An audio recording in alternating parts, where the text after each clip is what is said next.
پەیوەندەکانی نێوان حکوومەتی هەرێمی کوردستان و حکوومەتی ئیتیحادی لە ساڵ دوای ساڵی 2023ەوە بە هەڵکشان و داکشانی زۆردا ڕۆیشتووە و هەندێک جار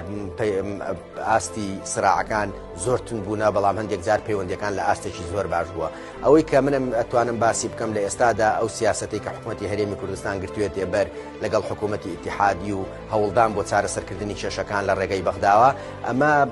شێوەیەک لە زەمینە سازی کردووە هەندێک ئیستیجابەشە بێ لەلایەن حکوومەتی ئیتیحادیەوە کە بیانەوێ کێشەکان لەگەڵ حکوومەتی هەرێمی کوردستانە چارەسەر بکە. حکوومەتی بەغدا یا حکوومەتی ئیتیحادی ڕاستتر بڵێن تازە دروست بووەوە، ئەم حکوومەتە متمانی پەرلەمانی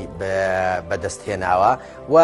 نیەتێکیش هەیە لە لای ئەوانەوە کە ئەیانەوێەوە ئەو مەسزە سیاسیانەی بۆ ئێمە ئەینێرن